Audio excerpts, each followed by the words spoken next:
Alright, so in this video we're going to go over how to enable the laser jammer functionality for your ALP because it doesn't come with it enabled out of the box, and we're also going to go over how to customize and set up your ALP with the different features that you want the way that you want.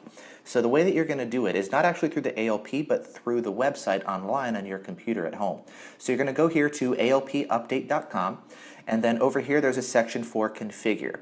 We're going to click enter, and it's going to drop us down here. We've got a couple different files for like default settings if we want. We're going to skip over that because we're going to want to go ahead and enable the jammer functionality and configure it the way we want. So we're going to go over here to select your region. You're going to pick the region that applies to you and where you live. Click on that. The ALP is region locked, so you'll want to make sure that you select the correct one for you. If you live in Australia, for example, don't select a North American one. It's not going to work properly. Stick to the one that you need. And awesome. Okay. So we're dropped down here into the configuration page. Now, a lot of the stuff is going to sound pretty self-explanatory, like the volume. You can adjust, how loud or quiet it is. Some of the stuff is going to sound totally obvious, but nonetheless, I'm going to point out a couple things that are pretty important. For example, the audio volume you may want to actually change, and when you're setting up your ALP initially for the first time, if you're sitting in a parking lot or something, it's going to be nice and quiet there, as opposed to if you're actually maybe driving on the highway, you've got your windows down, you've got the music playing, like it's a lot louder, and you'll want to make sure that you can hear the ALP. So make sure that when you're driving, actually, maybe go through the menus while you're on the road and verify that you can still hear the ALP, and you may need to actually crank up the volume or maybe crank it down depending on how your car is. So be sure to kind of play with this stuff and feel free to come back here and tweak it as needed. So volume in my car, I run it on high just to make sure that I can hear it. Even if I'm driving with the top down and the music on, I want to make sure I can hear it, so I run it there. Okay, parking detection control, PDC. Obviously, the ALPs are also parking sensors. You can control how sensitive they are. If you're ever wondering what any feature means, you can always just hover your mouse here over this question mark, and it'll actually give you some more detailed information, which is very useful. So you can see with this one, we can adjust the range. 8 will give us the longest range and the highest sensitivity for our parking sensors. 1 is the shortest range and the least sensitivity. So you can actually adjust how sensitive your parking sensors are overall. If you want, you can also disable the parking sensor functionality altogether and leave it as just jammers. Next one, silent power up. If you want a quiet initial power up, without it saying the welcome, you can do that. Just click on enable. Dark mode, this is pretty handy. We've got a couple different modes to run our control pad. The one with the buttons, it has an LED in it. We've got a couple ways of running it. Normal is going to be full brightness. Dim will allow us to actually control the brightness individually of the control pad itself plus the external LED. And then dark mode will just black out everything, and we won't get any sort of lights until we get either a parking sensor notification or we're shot by LiDAR. So this is nice to keep everything kind of stealth. Personally, I like running dim because I like actually being able to see that, yes, my ALPs are running, they're running in the correct mode and everything, and I can see it at a glance, and I just keep the brightness maybe turned down a bit so it's not too distracting and overwhelming. So I run mine here at about 3, and then I run this one typically turned off until I need it. External LED, you can either have it flashing if you have it turned on, or I found the flashing a little bit distracting, so I run it in constant, so it's not always blinking at me. It just keeps a steady light always on, and that way it's more visible. So I've got that. Turn this off for now. Again, you can customize these however you want, whatever's appropriate for your setup. Okay, parking detection. If you have parking detection enabled, you can enable and disable certain sensors. So if you want maybe only the front parking sensors, you can do that and disable the rear ones, for example. I don't use parking at all, so don't worry about it. Okay, if you have a car that has a laser-based collision avoidance system, laser cruise control, for example, or laser brake assist, as they call it, you can actually enable certain, you can basically check the box that's appropriate for your vehicle that'll help the ALP filter out effectively the false alerts that are coming from your vehicle. So, if you happen to drive one of these cars, you can click this. If you have an Infinity, you can click that. And again, that'll help the ALP filter out the falses from your vehicle. Not from others, but from yours. I don't have it in my car, so I do know. If you have the optional GPS receiver available with your ALP, you can click yes, and you'll get some other features. So you have the option of getting a notification when you lose the GPS signal. You can choose the option as you want. You can also set your speed limit, and below that speed, you won't get any sort of jamming functionality if you're traveling below. So if you don't want any sort of Yeah, okay, and it also works with if you want to drive maybe above a certain speed, if you don't want the parking notifications, you get the same thing there. So set whatever speed you want, miles per hour, kilometers per hour, choose what you want. I don't use it and I don't have a GPS receiver, so I'll turn it off. Okay, cool. Now here's where we get into actually enabling the jammer functionality in your ALP. We've got 3 different settings here. We've got this one here, which is going to be parking only, parking sensors only. This is how it ships out of the box. This second one here, this yellow option, is going to be parking and detecting laser but not jamming it. And then finally this third option here, this one on the right, the blue one, if we click on that, we're going to get our parking sensor functionality and laser jamming capabilities. So if you want a laser jammer, you're going to want to click on this one. This alphabet soup here with PDC, DLI, and LID, honestly I've never bothered to memorize it. You can go back and figure it out as needed, but basically the key thing is you've got parking only, receive mode effectively, detection, and laser jamming. So we're going to go ahead and enable the laser jamming functionality, and you'll notice when we do that, there's more options that pop up down here at the bottom for us to go in and configure. So now that we've got it set up for a jamming mode, we're going to go ahead and customize the laser jamming capabilities of our ALP. So we've got the option here to independently adjust the audio volume of laser and radar alerts if we want. You can set it to master, which is going to be taking the default settings from up top. Pro mode, okay, this is really handy. The way it normally works with your ALPs is when you get shot, the alarm goes off, the lights goes off, and it's up to you to press the button to kill your jammers, or they'll shut off automatically after a couple seconds. Pro mode, what it does is you get a separate audio alert, and the LED works a little bit differently as well. The idea is it's only going to be blinking at you and lit up when you're specifically being targeted. This is really handy because you can tell when you're getting shot versus when the officer lets go of the trigger. Or maybe if you're getting just a brief alert due to scatter, you'll get a quick flicker of light, but it won't actually be targeting you, so it's primarily shooting somebody else. You can tell, like, after you kill your jammers, how long he continues to shoot you for, and then when he stops shooting you. So it's a very, very useful feature. I love Pro Mode. So for that, if you want more information, go ahead and turn it on. For the sake of simplicity, if you just want to know that, hey, you're being shot and you don't want all the additional advanced information, you can leave it turned off. So that's Pro Mode. Next, we have the option on the control pad. There's 2 buttons. The one on the right is the menu button. If you want, you can set it up so at the press of a button, you can press that and it switches your jammers over immediately to parking sensor only mode. So if you ever want to disable the laser jammer functionality immediately, you can do that now with the button. There's no more requirement to plug in a USB drive to convert your jammers to parking sensors. You can do that now with the button. So very handy feature. Okay, LID time. This is very important. I definitely want to cover this. LID stands for Laser Interference Defense. So it's basically, this is going to be your automatic JTK option. For those of you guys who aren't familiar with JTK, this is probably one of the most important things that you need to know about using your laser jammer. In addition to installing them properly and making sure you keep them updated, you have to know how to use them correctly. The correct way to use your jammers, what happens when you get shot is, once you get shot, the alarm goes off, you're going to slow down to the speed limit, and then within a couple seconds you want to kill your jammers and allow them to get a speed reading off of you. You never ever want to jam them for a long period of times and have them be like, what the heck, why can't I get a speed reading on the car? If the jammers are illegal, it's a dead giveaway that you're running jammers. Even if they're legal, you want to still get them, or still let them get a speed limit so they don't get suspicious, they don't start wondering, they don't start looking into it. There was a guy on YouTube who would drive around over and over and over past police officers and let his jammers run forever and would just never let him get a speed reading and kind of rubbing it in their faces, and then posting the videos on YouTube. Cops got pissed off, they looked into it, and now jammers, by and large, thanks to this guy, are now illegal in Texas. So please use your jammers correctly. Please use them responsibly for your sake and for the sake of everybody else in the community. The correct way to use your jammers. When you get shot, slow down to the speed limit, turn them off, let them get a speed reading. Doesn't piss them off, doesn't get them suspicious, they're not going to potentially chase you down and start examining your car or whatever. Use them properly. So, there's 2 ways to kill your jammers. Number 1, you can have the jammers do it for you automatically. Pro Laser 3, ahead. Interference detection, only. Pro Laser 3, ahead. This is typically what I'd recommend because, especially at the beginning, if you don't know what's going on, you hear all these alarms, whoop, whoop, and you're like, what's going on? You may panic or whatever. It's nice just to, okay, if you hear the alarm, slow down, jammers will take care of everything. You can adjust the time as far as how long they'll jam for until they'll turn off. 4 is the default, and that's a good option. You can even do it yourself by pressing either of the 2 buttons on the ALP control pad. Either one will kill the jammers once you're shot, so you don't have to know which one to press. Either one works. Pro Laser 3, ahead. Interference detection, only. Pro Laser 3, ahead.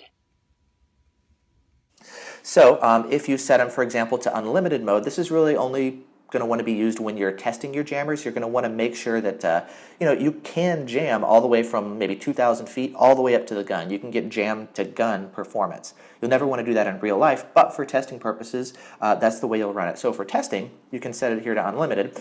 In practice, you'll want to set it to kill after a couple seconds. You'll want to ideally be able to kill your jammers in about 3 seconds or so. So boom, they'll go off, slow down, kill your jammers. 3 seconds, you're golden. If you can do it in 2, you're a rock star. But don't rush it too quickly and kill your jammers before you're to the speed limit, because otherwise they're going to see you. So 3 seconds is a good target to aim for. Definitely practice. 4 is all right as well. 5 is probably maybe the upper limit of how long you want to prevent them from getting a speed rating for. Anything way up here, 6 to 9 seconds, honestly, in my opinion, is too long. You need to practice. You need to get better at this. So practicing is very, very important to manual JTK. You can always set it up to do it for you as well. Now, after your jammers are killed, you can change what happens with the jammers. So once they die, you can either have them stay off for 60 seconds, which is going to be here the warm-up option, or you can have them return to jamming mode after a couple seconds. So you kill him. Once he stops shooting you, your jammers will stay off, and then after a couple seconds of not being shot, your jammers will automatically rearm. This is a good option if you want to maintain protection for later. You don't necessarily need it though.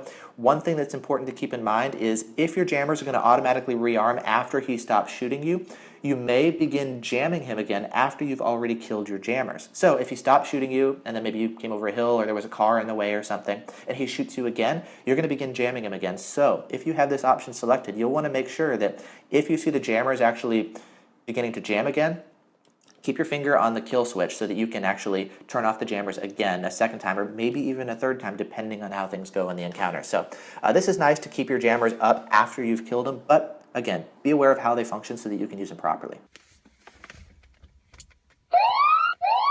Pro Laser 3, ahead. Interference detection, only. Pro Laser 3, ahead.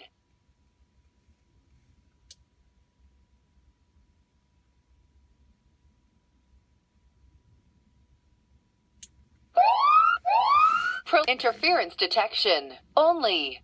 Okay, so skip first warm-up. This is basically just going to give you a quicker startup, so it's not going to take as much time to actually start up initially, and you'll get protection sooner when you start up your vehicle.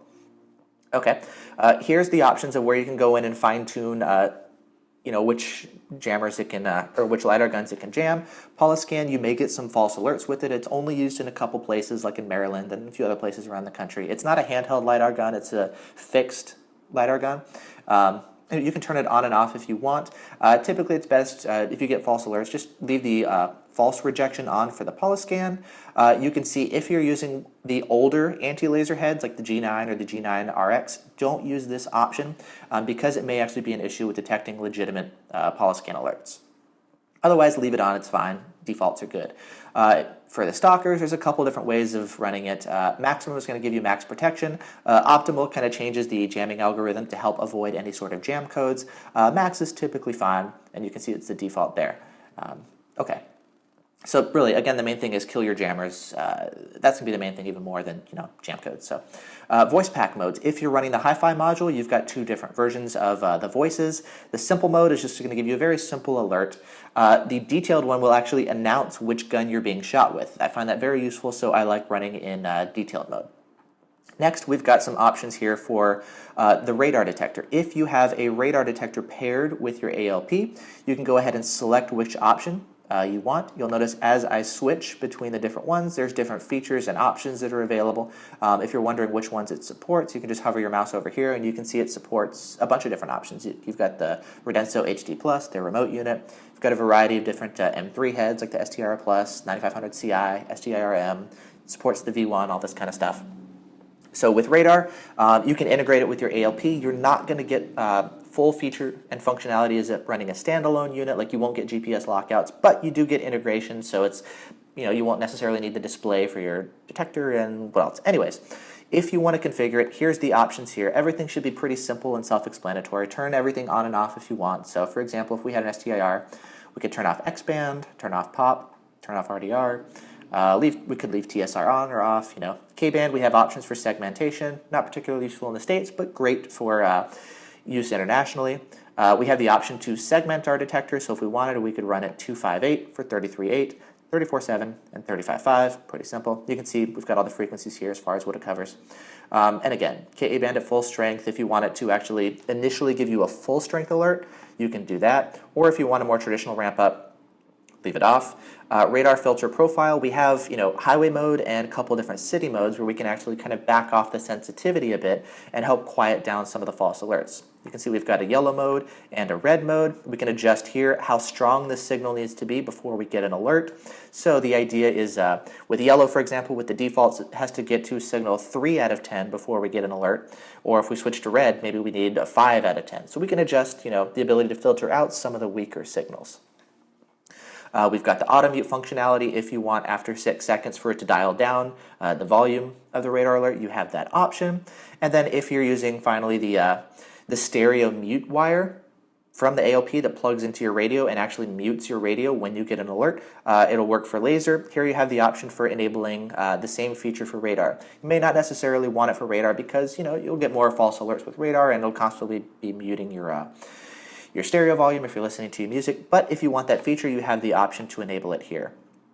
So I don't use radar with my ALPs, so I'll run none, and then cool. Once you're done there, you have everything configured the way you want. You can go ahead and save and download that file, but before we do that, here's a really cool feature that was just brought out for the ALP that I'm going to show you, and it is, if we go up here to the top, we're going to click on Use Profiles. Okay, so what's this all about? The way the ALPs have worked previously is you can have different profiles for your jammer where you can basically have a couple different USB keys and then maybe keep them in your glove box or whatever. And if you want to switch profiles, what you would do is take a different USB key, plug it into your ALP, and it'll change all the different settings for your ALP. So you could have one that was set for maybe 4-second auto kill, right? Then you could have another profile which was set for unlimited jam time, which you would use maybe just during testing. And then finally, maybe you'll have one that was parking sensor only. If you want to disable all laser jamming functionality and turn it into parking sensors only, you could have a third USB drive just for this. Now what they've done is you no longer need additional USB keys. You can just load in different profiles and switch on the fly from the control pad just by pressing the menu button twice. Profile B. Profile C. Profile A. So here's the way that it works. We're going to have a profile. Let's go ahead and build a couple of them. So the way we have it set up right here is, let's say you're going to have, okay, so this is going to be your jam time is going to be 4 seconds, for example. Let's say we want to copy all of our settings here. So we're going to go to Profile B. You'll notice the color here. We've got dark blue, we've got kind of a cyan, and we've got a kind of a magenta color. This will be the same color you'll see on your control pad when you activate them. Okay, so Profile B, we're going to want to go to this one, and we're going to copy the settings from Profile A. Now you'll notice all the settings are going to be the same from A and B. Awesome, so now we don't have to repeat all of our work. Now let's say maybe we'll want to change just one of our settings. Let's say for this one we'll want to do unlimited jam time. This will be an option that we'll use only during testing. So we have the option to maybe have a profile which is going to give us unlimited jam time and manual JTKs versus auto JTK. Awesome. And then let's say, maybe for normal purposes, or especially somebody else is driving our vehicle, we want the jammers to automatically kill themselves so they don't inadvertently JTG, jam to gun an officer. You can have the jammers automatically turn themselves off. Very handy. So let's say now maybe we want a third option, which is going to be parking sensor only. So if we want, we could come down here and hit this button. So what this is going to do, again, this is parking mode only, this is receive mode, and this is going to be jam mode. So if we want, now what we can do is rather than having our only two options be full jam or parking sensor only, now with the ALP at the press of a button, we have the ability to set our jammers into receive mode only. This is awesome. The reason this is so cool is let's say you see an officer up ahead shooting laser, but he hasn't targeted you yet. What you can do if you want to be a superstar, turn your jammers off before he even ever shoots you. This wasn't fully completely possible with the ALPs. Before, the only option was to set your jammers into parking sensor only mode, and in parking sensor mode, yes, you won't jam, but you won't know when you're getting shot, if you're getting shot, for how long you're getting shot, what gun you're getting shot with. It won't respond to laser at all. What you can do now is set it into receive mode, and now you'll know if you get targeted. Your jammers will announce what gun you get shot with, etc. So you can still receive signals, which is awesome, without actually jamming the officer if you want to do that. So the way you would do this is maybe have a third profile just for receive mode only, and we'll set it here. Awesome. So now we've got a couple different profiles. One is like a 4-second auto JTK, another one unlimited jam, another one, for example, will be parking sensor only mode, or sorry, not parking sensor, receive only mode. And again, we've got different colors, green, yellow, and blue, which will actually display on the LEDs on our ALP to notify us which one we're on. So that way you'll know if you look down, you see the yellow light, hey, make sure that's a mental note, you're going to want to switch back to blue at some point, you know? So very handy features. So we've got a couple different profiles, and you can set up different profiles for different radar features, maybe set to parking sensor only mode or whatever you want. You can go in and customize it. These are just 3 examples with the different profiles. The profiles that I've loaded here for the video are not necessarily the ones that I'd recommend you actually run day to day. It's just an example of showing profiles in action. What I'd recommend to really dial things in is take a look at the link I've got posted in the video description and on screen, and you'll find some recommendations and suggestions of people's actual profiles that they've tweaked, tuned, and really helped make as good as possible. So take a look at those and you'll get some recommendations on some really good profiles to actually program into your ALP. So now that we have the different profiles loaded up, what we'll do is we'll go back down here and then we'll click Save and Download. Okay, so it's going to go here, it's going to save this file as config.alp, and then finally we'll click on Download, and it downloads this configuration file to your computer. You're then going to want to take this file, put it onto your USB drive, and take it out to your ALP. It only takes a couple seconds. It's going to go ahead and upload and I believe say settings stored. And it's going to save these configuration files to your jammer now. So awesome. This is really, really helpful. So now this is how you're going to go ahead and customize your ALP and get everything dialed in. If you later want to come back and change any of the settings, the best way to do it is to come back here, go to configure again, and you're going to want to go back and run through this process again. So make sure you get it all set up. It does take a little bit of time. North America, boom, there we go, and we can go ahead and configure everything again. So that's the configuration process with the ALP, running through the different options. The features may change here over time. Like for example, this profile feature was just recently added, and same thing with this laser collision control stuff, cruise control stuff, that wasn't there before. So again, this stuff is going to be updated. They'll add new features and whatnot, but this video, this guide should help kind of run you through the basics as far as how to actually use your jammers, set them up, and what the different features mean and how you should use them. So awesome. There you go. If you guys have any questions, please feel free to ask. Go ahead and get everything set up, dialed in the way that you want. Awesome. So cool. Thanks for watching.